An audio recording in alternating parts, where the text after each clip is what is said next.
welcome to Skika Uncover. This is a podcast where we are going to be speaking to African artists and learn from their stories. We aim to uncover the truths and the lies behind building an entire livelihood and also impacting the lives of people through their art. Now, the guest that I'm going to be speaking to today is Isaac Aine. He is a bass guitarist. He is a member of very, very, very many bands. He can play numerous instruments, 13 to be exact.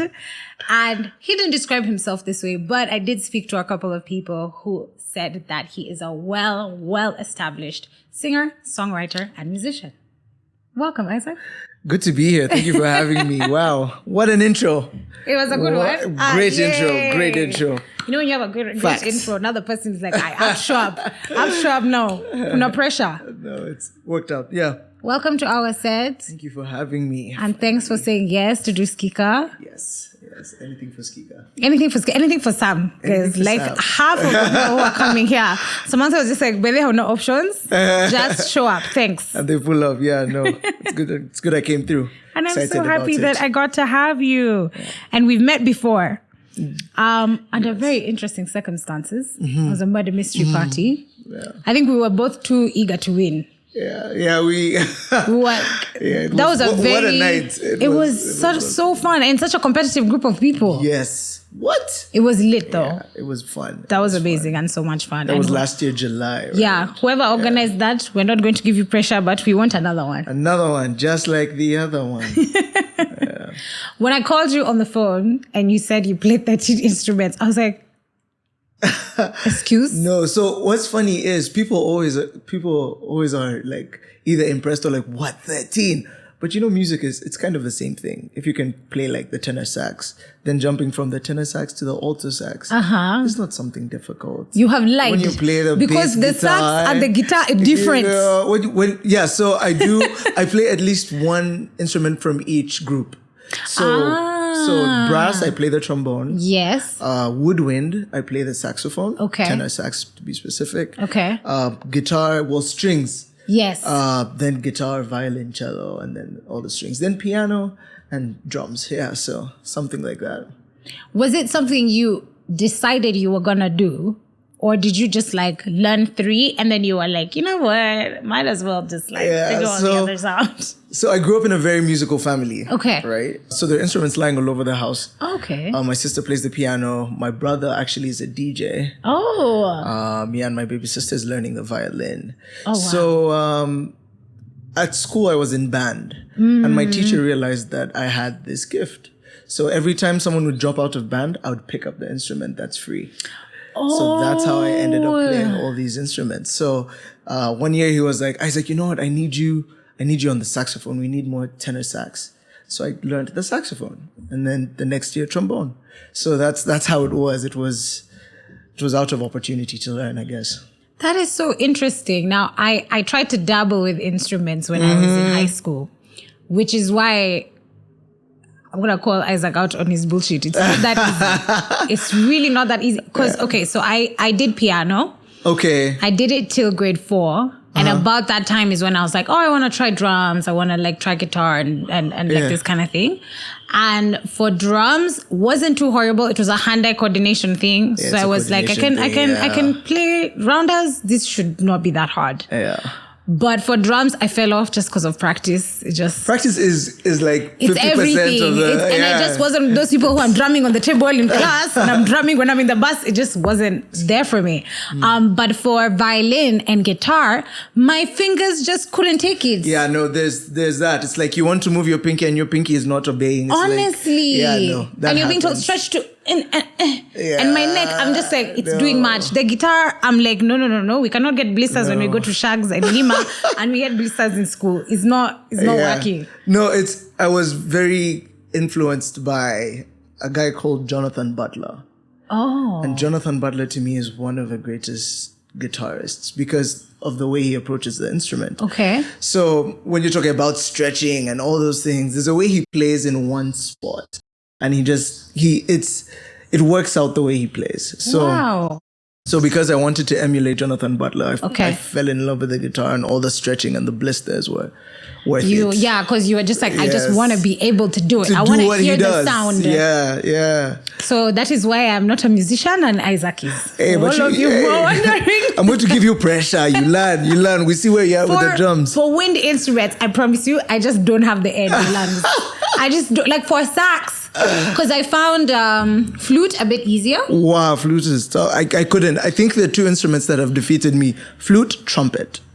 Because the technique is just too much. I don't know. For flute, it wasn't hard for me. It's like blow down to out. And I was like, I get that. And then it just didn't require as much. I picked up a saxophone and I was like, what is this? So many buttons. Who plays this is Michael Phelps because I don't understand. That's crazy. Yeah. So out of necessity, that is so interesting. How much of that experience in school band and everything do you think you still rely on now? Things like maybe you picked up from your teacher.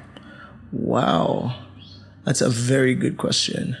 So when you're learning, I think basically anything in life, they're tiers, right? Yeah. So at this beginner level, there's a way you see your instrument. There's a way you interact with your instrument. There's a map. There's like a map in your head of how you traverse, right? I think my music teacher taught me something very important with music. He taught me that language is the same. Language is the same. So the sentences you can make on one instrument are the exact same sentences you can make on another. Yeah. So you just had to learn how to say it, I guess. Yes, this language of music. So how that influenced how I approach the bass guitar today is these shapes that you follow. And I believe I'm still climbing the tiers, so I can't say I'm the best bassist, but I know the language that I speak and I know how to interpret it on the bass. Right. So that was a very big lesson for me. Yeah. Oh, I think that's such a cool way of looking at it, because it's like, if it's the same language, like you're saying, it's just different instruments. Yeah, it's the and you're same able language. to figure it out. So all the noise in my head makes sense somehow. Yeah. Oh, that's so cool. I love that. So you do way more of the bass guitar now. I love the bass. Bass is the best instrument on the planet. I can argue I can already hear some people fighting us back. They're already shouting back to this podcast. It is the best instrument. It has so much control. It's the one that controls the music. If a song doesn't have the bass, it's the groove. I love the bass. I fell in love with the bass, yeah. So I spoke with people that you work with. Who in particular? I spoke with Fena. Okay. The goat. The goat. Even when you sent me her number, it was Fena Gucci. The goat. Beast. The beast. The beast. The beast. Yeah, I call her the beast. And I was like, Madam President, shout out. Accurate. And Tugi as well. But there's something that Fena said. And she said that you can struggle sometimes in the most wonderful way because you want perfection and you want it to be right. And that's how you come to rehearsal. Isaac has to bring his best self. And I'm just curious, when it comes to your craft and music, like, where did that come from? Do you know that there was a point you started feeling like that, or has it always been there? Wow. Just like the way no one likes to speak broken English. I don't like having a big gap when I'm playing music. Yeah.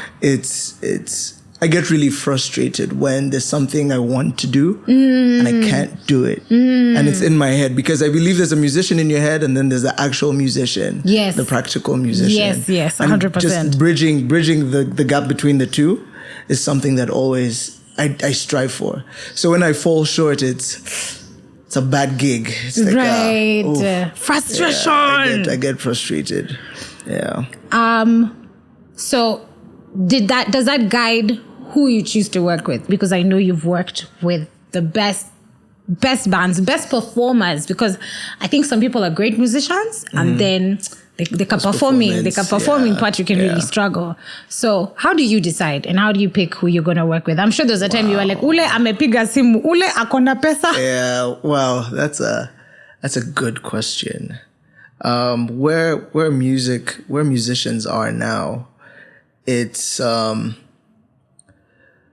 the instinct for survival plays a big role in how you choose to, who you choose to work with. Right. So before, when I was still very, very passionate about discovering Nairobi and the music scene in Nairobi, I worked with people that I believed in. I worked with people I believe in. So that became the deciding point.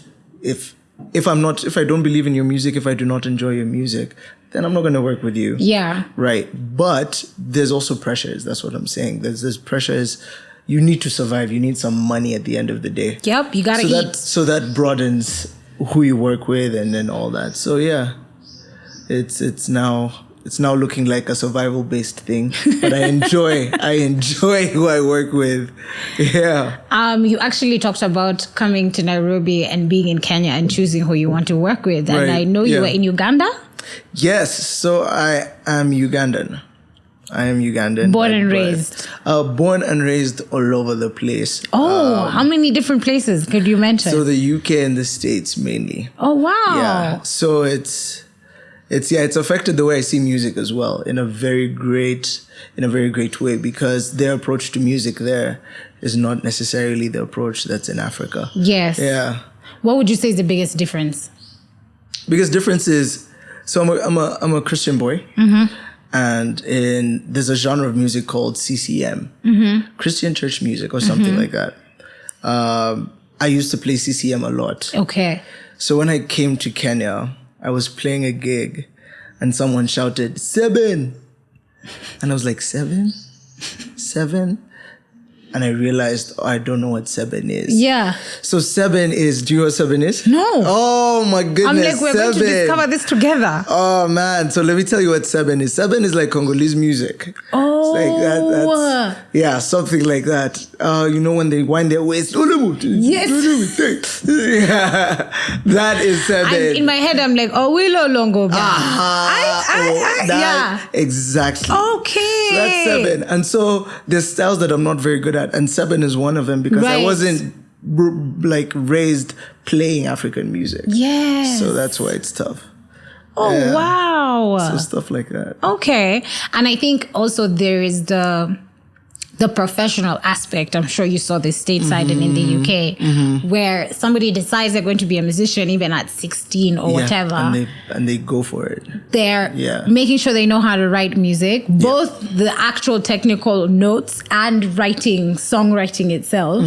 People are putting themselves out there because they know that they want to be signed, or they know that they want to be independent, and they already know what that exactly. It's very competitive. And they have a clear picture of what it looks like. Yeah. In Kenya, it's like, I'm just stepping outside my mother, so let me just remove this 1 foot. Let me just try. 1 foot in, 1 foot out. just 1 foot, and just give it a sample and see how that goes. Yeah, it's crazy. I think we have infrastructure in Kenya and in Africa, but it's not as efficient and as planted as it is in the States, I would say. It's very competitive there.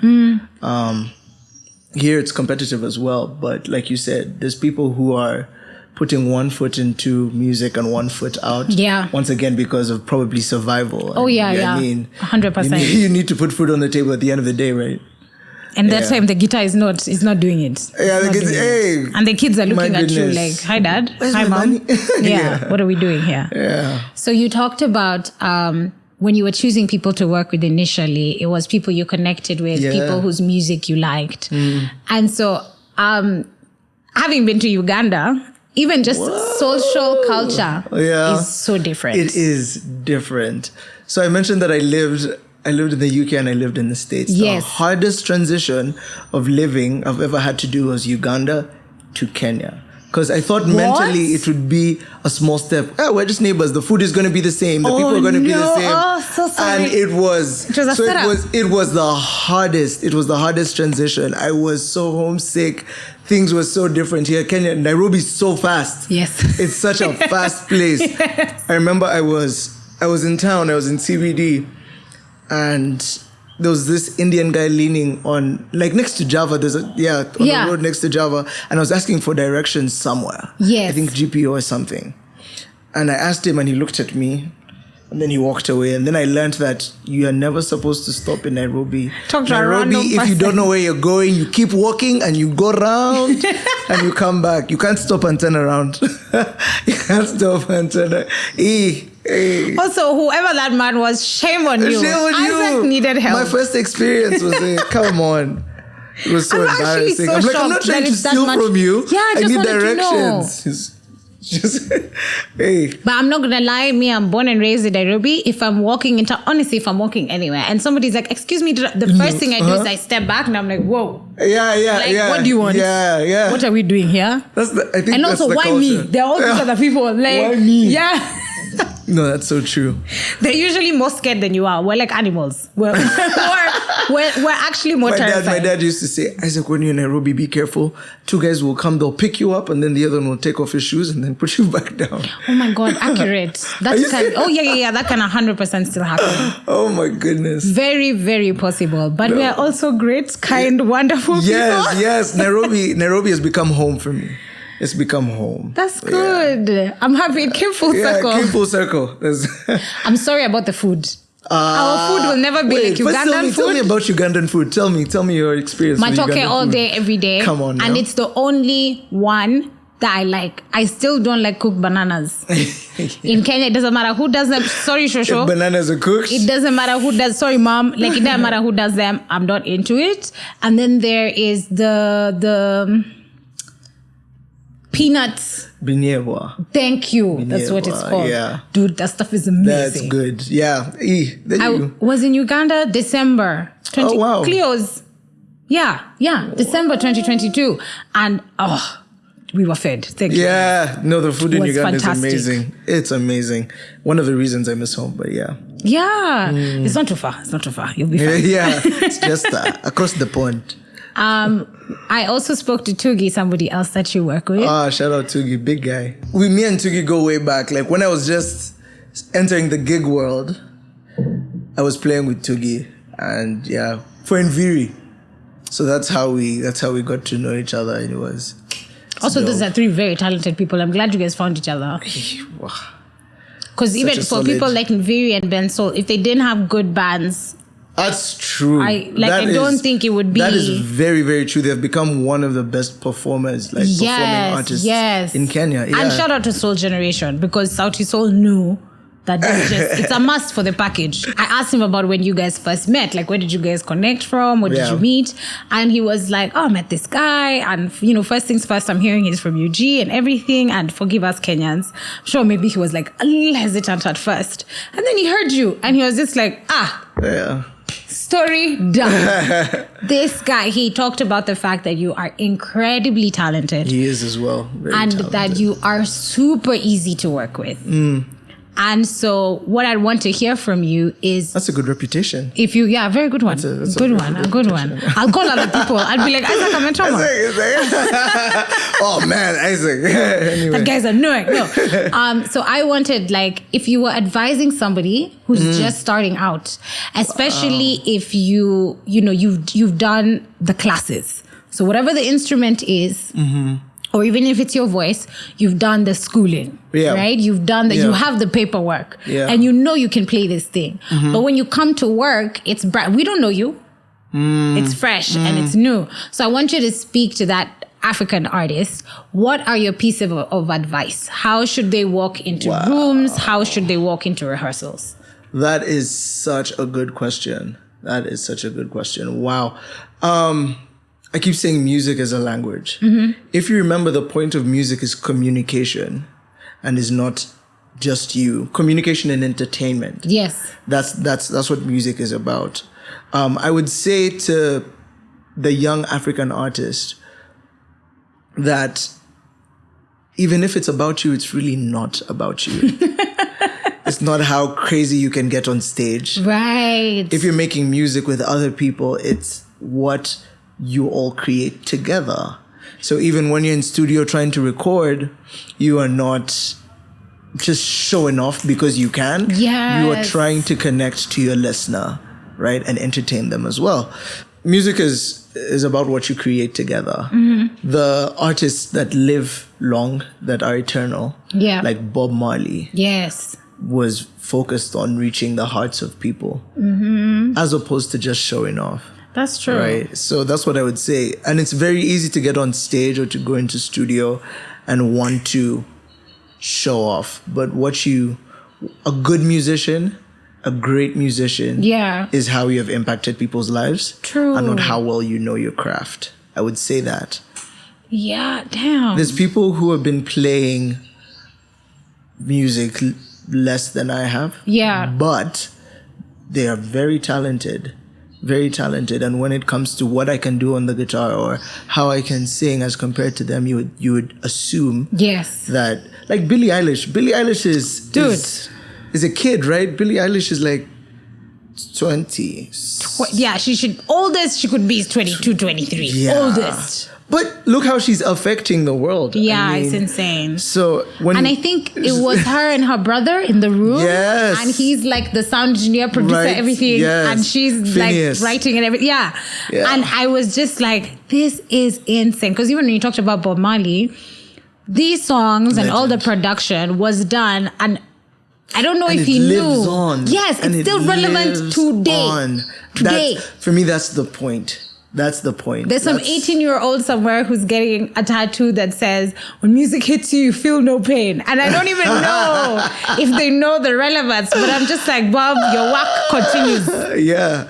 No, it lives on. It lives on. And that's how people like John Mayer will live on. I believe Ben Sol is going to be an artist in Africa. 100%. That will live long, you know. No pressure, Ben. Yeah, no pressure, Ben. Soon come. Yeah. Okay, I also want to know, when it comes to your audience, and you've performed in quite a few different spaces, how does somebody assess what their audience is going to be like? Do you do it once you're already on stage? Wow. Or like, because there's the obvious one of, if I'm doing an intimate event in somebody's garden and I'm doing a concert, then your mindset will be automatically different. Right. But if you're doing different kinds of clubs, different kinds of restaurants, or like now we have so many concerts that are coming. So you have your concert, you're doing one on Thika Road, another day you're doing on Gong Road. And so how do you usually approach your audience and how you should treat them? Is it standard, or is there a way of knowing these guys are like this? Yeah, wow, that's a good question. It's different for every musician. Okay. If you see music as like in the eyes of a painter. Yeah. When a painter is painting a portrait or something, their approach is what's critical. So if you're gauging your audience, first of all, like you said, the setting. The setting dictates the how, but not the what. Right? Because as an artist, as a painter, you're painting your image for everyone. But then the different scenarios you're in only affects the how you present. So it can be an acoustic set, even on a big stage. Yeah. Or it can be loud and crazy on a big stage. You as an artist are the one who dictates.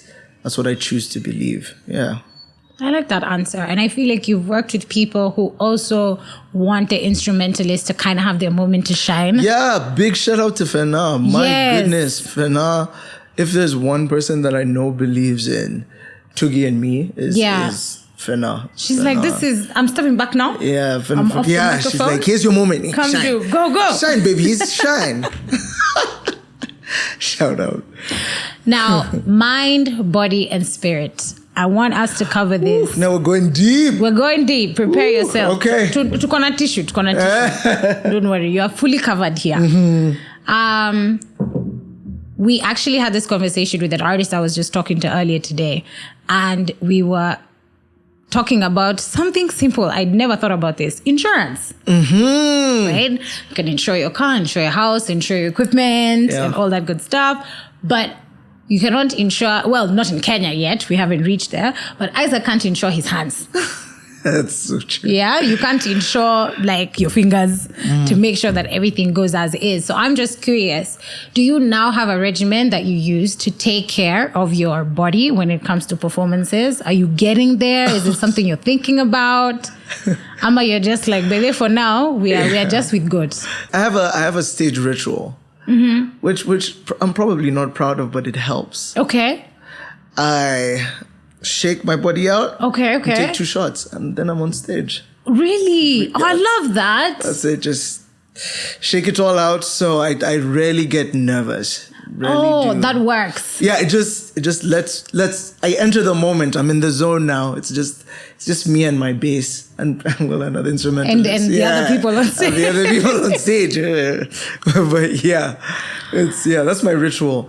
I try and drink water. Yes. And stay healthy. Yes. I practice, especially singing. I've started to practice almost every day. Yeah. Just listen to music, try and replicate, try and express. Yes. It's been a while since I touched a saxophone. Okay. But looking forward to it again. So yeah. I would say there's a musician in your head. Yes. Like I said before, and there's a musician. The real one. The real one. The actual musician.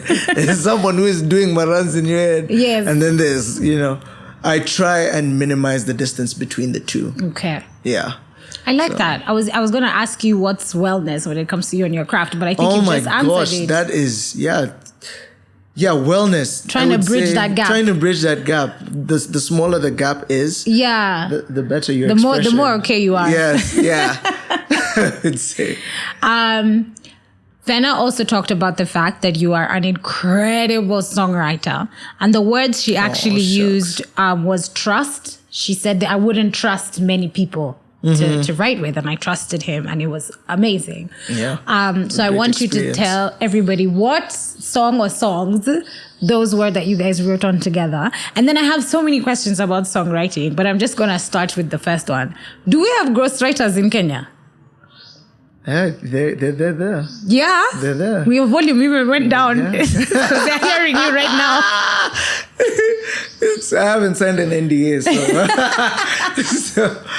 yeah. So what did you work on, Fena, songwriting-wise? What did you guys work on big together? shout out to Fena. Fena is a very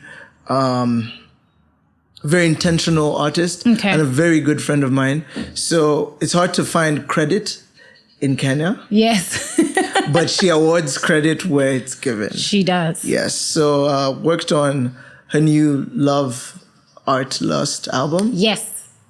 And we worked on a song called Let Me Go together.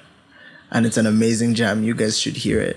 The process is different depending on the situation. So when I work alone, when I'm doing my music, the words and the lyrics, the lyrics and the melodies come to me before I get on a guitar, and I can say I'm singing about heartbreak because I've just broken up with my girlfriend or something like that. Yeah. And that will then inspire the words and the melodies. And then I go to studio, grab a guitar, and then I start to blend everything together. Try it out, yeah. When working with someone else, it's okay. I can speak about it. It's different for different artists. But working with Fena, we heard there was the music already for the song. Oh, nice. Yeah, the music was already there, so we're just writing to the music. Right. And she's such a talented writer, very good with concepts. So it was a fun time. Yeah, we just sit down and we write. So does I want the technicalities. So does everybody have their own notebook? And then they come to yours and then they're like, it's noise. This rhymes better. Or do you write on a paper? You're highlighting your how? Yeah, no. Or maybe it's on a laptop. I don't know. It is. Everybody has something they're noting with. Okay. But then if you walked in on a session, you'd think we're possessed or something like that. Because all of us are singing at the same time, different things. And then we say, oh, I like that. That's cool. Or let's try this approach. And then we all try and then, we're all singing. So, yeah.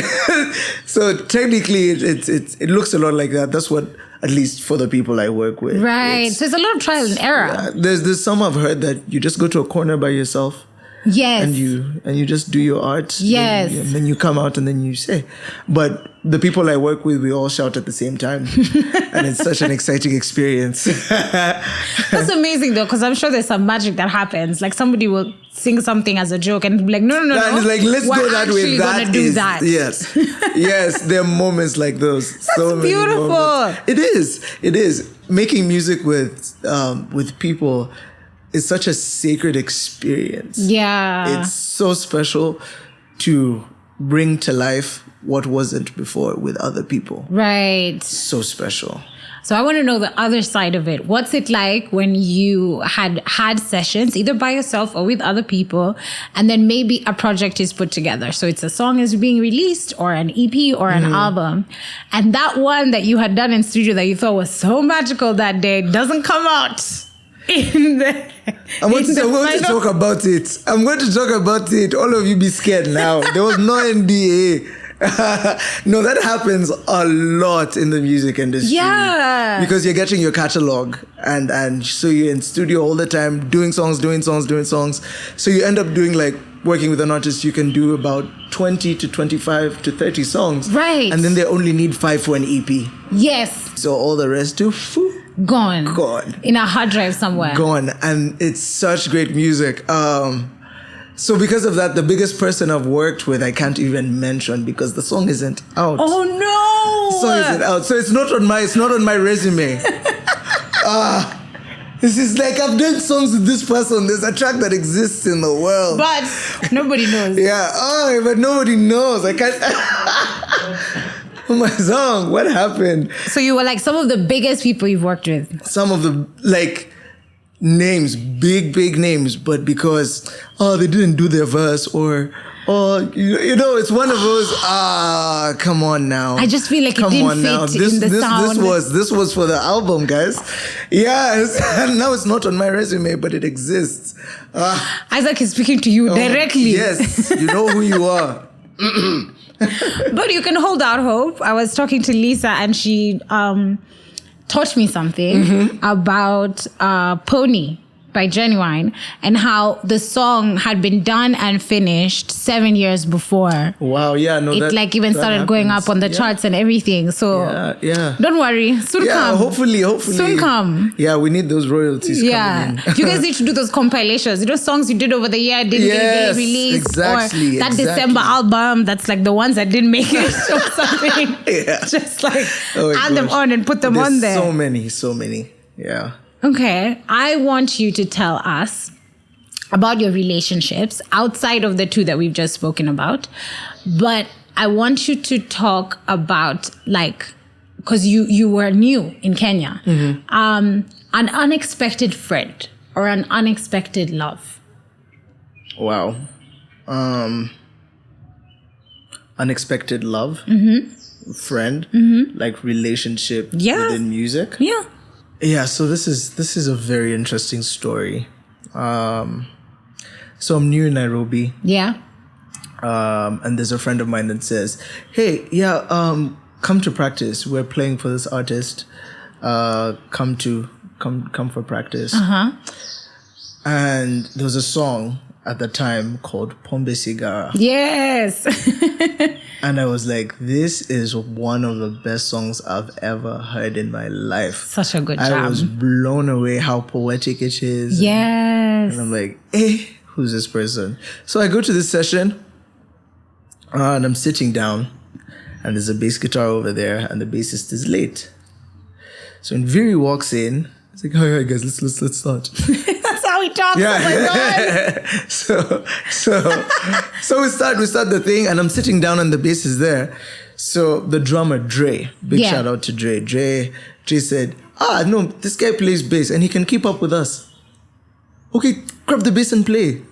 So that's how I ended up playing for Nviiri, and years down the line, he's one of my closest friends, and that's a relationship that I look back at and I'm like, that's surprising. He's like my older brother. Oh, I love that. Yeah. Good one to have also with the Pombe Sigara song. I'll tell you like it is. Amazing song, amazing, talented. So when the drummist said, this guy can keep up, it's fine. Nviiri was like, dude, we just need the set to start. Whatever, it is what it is. So I grabbed the bass and I played. And he's like, can you play this gig? And that's how I started playing. Oh, I love it. That's fast friends also. Fast friends, quick fast. I love that. Yeah. Shout out to Nviiri, and guys, go listen to all his music. It's amazing and fantastic. And I also want to know, because when you're an artist, it can be quite difficult. if you're in the corporate world, even if you move to a new country or a new city, you already have the office people. Like they're physically in the space with you. But when you're an artist, you're the one selling yourself and you're working in so many different spaces. So how did you build a support system here in Kenya? So with the creative industry, a big thing is network. Yeah, you have to network more than anyone else. Network is huge. So I think that's where it was made easier for me, because I know people, and my support system is people within my network. Okay. So we've gone through hills and valleys with Tugi and Dre and Hendrix. Those are the boys that I play with. With Nviiri, with Soul Generation. Yeah. With Sauti. I consider that circle of people family, because they took me in when I was fresh. Yes. Fresh out, yeah. And back in Uganda, family-wise. Yeah. I think your parents must have been big fans of music if there was instruments all over the house, and all your siblings have some version of instrument that they play. And you mentioned you have a brother who's a DJ. Yes. Where did it come from? Was it mom? Was it dad? Was them both? And who was their musical? Yeah, my parents met in choir. Aww. Yeah, so there's a picture of my dad playing the bass and my mom is singing right in front of him. So that's how they met. That's so cute. It is really cute. We grow up in a house where every Saturday you wake up to music. You wake up to, as you do your chores. Yes. There's music booming throughout the whole house. And it would go from anything like Kenny Rogers to Nicki Minaj. I love everything in between. Also, those two have some similar principles. I see the link. I see the link. You can see the link. That's the spectrum. So we grew up listening to a lot of Christian music, and when we got older, started listening to the other kind. Yes. The other kind of music. Secular music. So when you decided to approach this as a career, was there lots of motivation from home? Was there a bit of hesitation? Did you have somebody to advise you, or they were just like, best of luck? My parents have supported me for a while. They have seen my love for music. There was a time I loved the guitar so much. Yeah. And my mom would say, it's time for bed. You have school tomorrow. Right. So she would turn off the lights in my room and say, do not turn the lights back on. But that still wouldn't stop me from playing the guitar. Okay. So I used to play in the dark and learn how to do it with my eyes closed, because I was just so in love with the guitar. What? So they have always seen my passion for music. So when I send them songs I'm doing. Yes. They're so excited and they sing and they send me voice notes of them trying to sing along. It's fun. They're my support system. And, that's incredible. And I wouldn't ask for anything different. Oh, that's beautiful. And that's especially when your family are fans. Yes. It's a great place to start, because you always know, I have these guys. I have these 5 or these 4. Rain no matter what happens out there, I have 4 plays. Every song, I have 4 plays guaranteed. And it starts you off somewhere, which is so amazing. Yeah. Now, something that's always so fun to talk about with artists is money. Woo-hoo. And when it comes to instruments, they cost a lot of money. When you are in a band, sometimes, I don't know if you guys are told, the studio is this much, we're all chipping in because we're all going to be there. So please understand. And there's even the risk of the instrument itself being jacked. Yeah. So I want you to tell us of a time, money-wise, whether it was jacked or otherwise, that you got played. Like you look back and you're just like, hey, that day. I don't mention names, man. Mention them. So I've gotten paid in exposure and experience. Right. My goodness. Hey, sore spot. Ouch. Anyway. I was still a very young man. Now I'm older. But I was still naive and very trusting. Okay. I was told, and it was a Christian gig. It'd be your own. Yeah, It'd really be your own. Yeah, I was like, okay, I can hold down, and I was expecting to get paid. Everyone got paid except me. I got paid in experience and exposure. That everybody got paid. First of all, it was a week. It was a week of practice because this was an international artist coming to play. So they were here like 3 days before the gig, and we had like 3 practice sessions every night. I am shook. Yes. So me, I'm there and I'm playing with the best, and I'm like, wow, I'm so excited. This is amazing. We do the gig ends. I'm told, yeah. We're paid in exposure. This was you have never done this before, Isaac. So here you go. This is exposure and experience for you. Oof, zero bob. And Zero. you've come to every single rehearsal. Single practice. Transport. Ah, man. That's Did they feed you? Me these days I'm Yeah, basic. they I did. count They actually everything. did. Okay, at They least did. they fed you. Wow, But my transport goodness. My and the goodness. talent and the hours you were there for the rehearsal Might as and well the haven't actual performance. done the gig. Yeah, it can get crazy sometimes. And then what did you find out years later? Oh, yeah, I found out years later that people paid for the gig. Everybody. And I was like, so, let's see how it is. But we learn from these things, don't we? We just need to get over this culture of this one has to learn today. You gonna learn there. You're going to learn today. Like come on. If someone is talented, is talented. If somebody's bringing some to the table, they're bringing some to the table. I think it's misconstrued that artists are getting paid for their time. Yes. That I think is very misleading. I think we're getting paid for the amount of time it took us to learn the skill. Yes. Right? Yes. So if someone says, I need you on stage for 15 minutes to do something. Yeah. You're not paying me for 15 minutes. You're paying me for all the time that it took me staying up at night and learning the instrument. To be able to do this to do fire it. 15 Yes. minutes. That makes a lot of sense. And that's how we treat every other career. Right. So but why for should somehow it be in different? music, it's different. You're only doing 15 minutes, therefore only this amount of money. Yeah. Yeah. And you've listened to this and you've said, because you literally said that to a musician today, it's okay, do better. After listening to this conversation, just kindly gather yourself and do better. Do better. Yeah.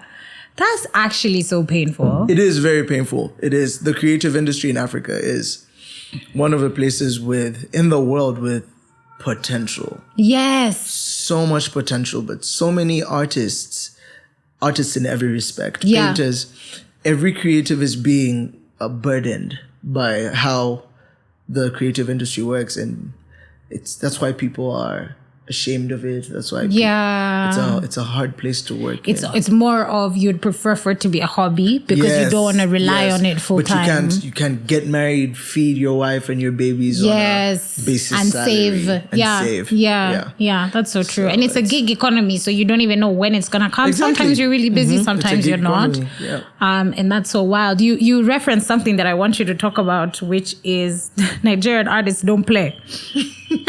And you were like, there is a funny culture we have in Kenya, which is having the conversation of money after the fact. Yeah. But when they're calling you to come, they'll call you. The phone is blowing up. Sweet words. And I like what you said. You said Thames won't come. She won't. Yeah. She won't come if you don't give her, if it's stipulated that you need to pay her 50% or 70% before, or if the rider said this, like sometimes it's not even the money. Oh my gosh! If the technical rider said this and that isn't there, or if this, and we need to get to that so many level. experiences I could vent about because of those things. The event management space as well in East Africa is woo. If you're an event management, good luck, because working with people there is. Yeah. I feel like they've nailed the wedding space. Can we now move over to more technical, on the music and event space and concerts? This is what we need to be able to give you what you want, and you're falling short. Yes. Like you're falling short. We have asked for these things, and it's sad. It's really sad. And so unfortunate that happens. Yeah. For money, being an artist, I'm sure you're not there today, but tell us a story of your brokest day that you can remember. Yes, there's so many. So many days. Oh my god. You're like, just last week. Hey, let me tell you. Hey, there's one thing being broke, there's another thing being broken. Yes. So I think there was a week we're waiting for our cash and the cash wasn't coming. Okay. So there was a week I had to live off my float. And my float was like 200. And at the time I was dating this girl. Oh no, that's double whammy. That is, oh my gosh, I couldn't even buy her soda. Yeah. So one of the days I really shook my head and said, "What are you doing, Isaac?" I live on Ngong Road. I walked from Junction to town on my feet just to be able to buy her soda.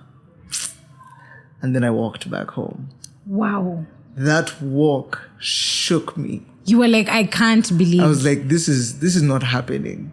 This can't be happening with the amount of work I've put in. Yeah. It shouldn't be happening. The math when we're kids. The math wasn't. If I put in the effort and I do the hard work, then I'll be fine. And then toxic masculinity. Yes. So you can't even tell her, "Oh man, I'm from walking." You just get a bag, you put your deodorant in and you spray. You walk, you spray, you do the date. Oh my you God. Walk back. One of my brokest days that will never leave my mind. I'm never. so sorry. I have to ask this because I know everybody on the podcast is going to be like, why didn't you ask Susan? Where's that girl today? Oh my goodness. A girl is somewhere on this planet and is happier. Great answer. Great answer. So what are your feelings about money now, and how do you make sure you're not there again? Yes. Yeah, very good question. I think financial management is something that's really, really huge and needs to be talked about especially within the creative space. Yeah. How I manage that is by having different avenues of income. Yeah. So not just performance cash, but also studio performance and jingles and those things. Oh, yes. So I currently work at a studio. Okay. So with every client that comes in, there's money that I can survive off of. Nice. Yeah, and then when we're in gig season, it also pans out well. Yeah. Yeah, because you can have back-to-back gigs. Yes, and you make your money long. You're not out here spending all of it and then, one night. Exactly, and then you have to learn how to spend. Hey, creative industry, it's very... Yeah. You have to learn how to watch how you use your money and how much you save. It's very exciting. You will be at a concert, and then the money will hit your M-Pesa when you're coming off the stage because they want it gone. Yes, Everybody have yours. I don't want stories. A requirement. That's become a requirement. I don't want stories. But you're coming off the stage, and lo and behold, around the corner, there's the bar, there's the clothing store, all your friends. Yeah. It must be so difficult to be like, not today. We're not doing this. I think it's cool. It's fun. With being a gigist, there's so many privileges. Yes, yes. For example, on the tech rider, you just put everything you need. So you won't spend money that night, but you'll have a good night. That's the hack. That's the hack. You're not paying for a ticket. Yes. Yeah. Yeah, there's artists who'll even tell you, this is my food and drink. This is my preference. You can even just have it there in advance. So I don't have to waste money on food. Yeah. It's already provided. The ones who like nyam chom and everything, it's ready. There we go. It's when ready. They come off the stage, is over there waiting. So I want to get questions from everybody. Yeah. 2 other artists that are going to be on the podcast. Wow. And there was one that was asked today that I thought was brilliant, so I'm going to ask it to you, which is, are there 3 things you can mention currently that bring you joy, related to art or unrelated to art? Not happiness, joy.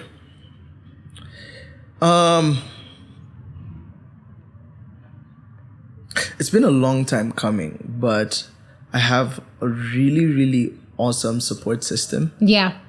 Really, really good support system. Big shout out to my girlfriend. Hey.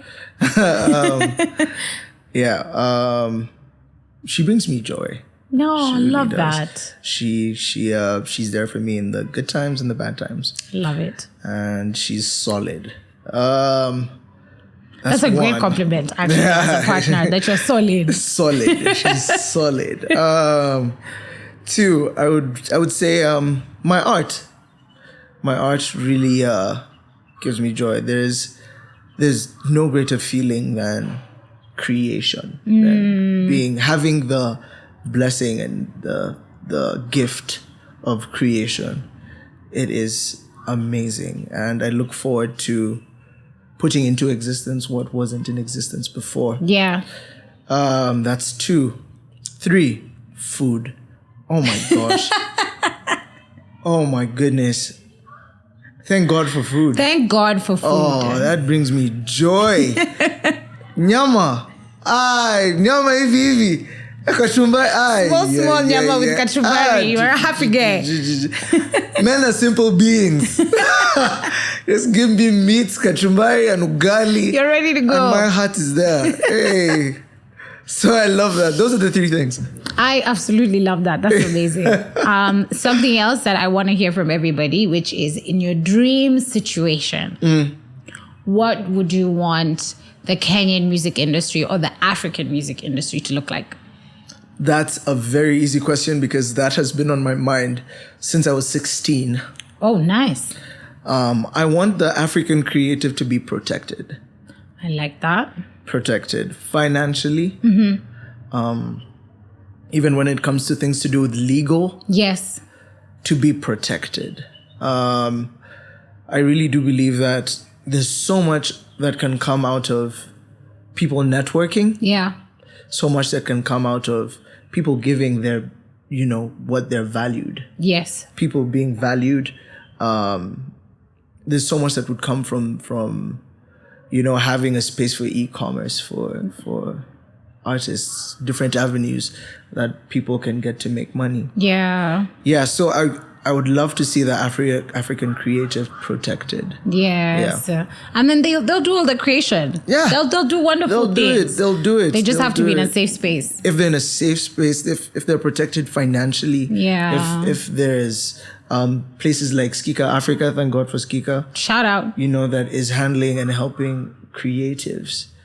That is we're going towards that. Yeah. I think it's a must. Beautiful. It's where we have to be. Yes, exactly. Big shout out to Skika. Big shout out to Skika. Thank you for hosting me, guys. The reason that we're all here. So as you head on out, because Isaac he's booked and busy. Got places to be, things to do, guitars to play. Yeah. What is the question you would want somebody else on this podcast who will be joining us later to answer? I would love for them to, in school when they used to say, explore. Yes. Explore 5 reasons why. 20 marks. 20 marks. Section B. I think I would love to hear them explore the future of the African creative space. Even if it's just East Africa. Yeah. But I would love for them to paint a picture of what 20 years, 50 years from now, the African creative space looks like. Yes. Mm-hmm. Amazing. I just want to say that. Wakanda forever. I don't know Wakanda why. Forever. But that's what that's what it made me feel like.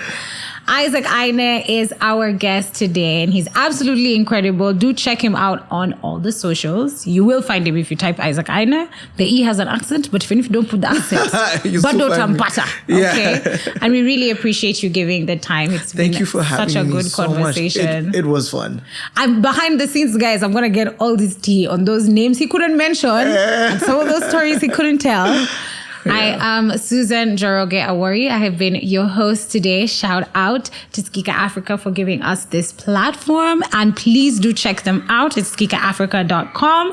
And I have to give a quick shout out to Savannah Space, who gave us this beautiful furniture, and Panzigo Productions for making all of this possible. We'll see you guys next episode. Ciao.